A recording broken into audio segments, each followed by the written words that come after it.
রাধা, নিচের সমস্ত বাড়ি বিবাহর জন্য সাজছে, পাত্রপক্ষ আসছে তোমাকে দেখতে। এবারে তোমার আর কৃষ্ণর প্রেমের কি হবে? আমি মাকে সব বলে দিয়েছি, শুধু একবার কৃষ্ণ বলে দিক যে ও আমাকে ভালোবাসে, তারপর মা আমার বিবাহ কৃষ্ণের সাথে করাতে আমার সাহায্য করবেন।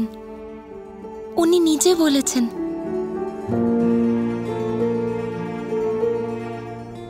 কিন্তু এসব কি করে হবে? বাবা তো আমাকে বাড়ির বাইরে বেরোতেই দিচ্ছেন না। ব্যাস, শুধু এইটুকু ব্যাপার?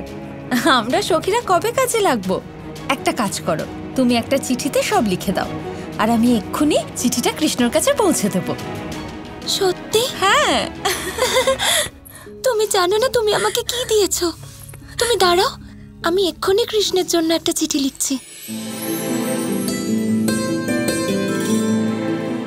শুনলে, আমার প্রথম প্রেমপত্র আসছে, তাও আবার রাধার থেকে।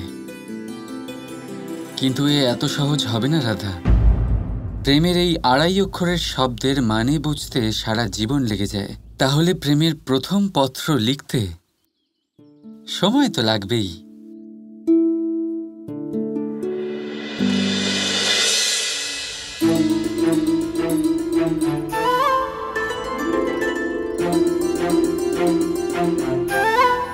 সামলে শুধু কৃষ্ণকেই দেবে? হ্যাঁ হ্যাঁ।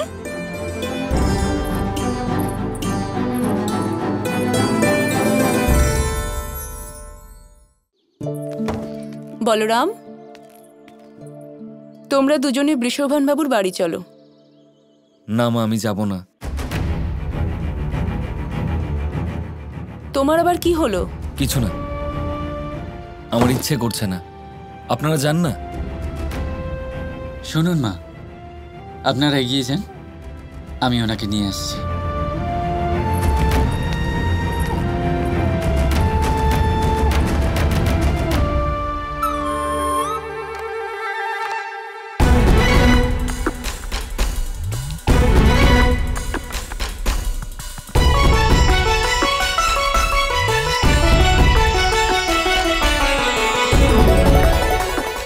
আরে দাদা শুনুন, লোকে বলে জীবনে মেলামেশা করা অত্যন্ত আবশ্যক।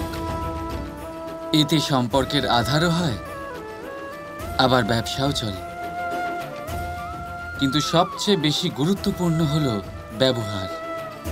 তাই এই বিষয়ে ভাবুন, আপনার জীবনে কে আপনার সাথে মেলামেশা করবে তা নিশ্চিত করে সময়। আপনি আপনার জীবনে কার সাথে মেলামেশা করবেন তা নিশ্চিত করবে আপনার হৃদয়। আপনি যাদের সাথে মিশছেন তাদের হৃদয়ে আপনি কতক্ষণ থাকবেন তা নিশ্চিত করবে আপনার ব্যবহার। নিজের ব্যবহার ভালো রাখুন, সব ভালোই হবে। রাধা রাধা।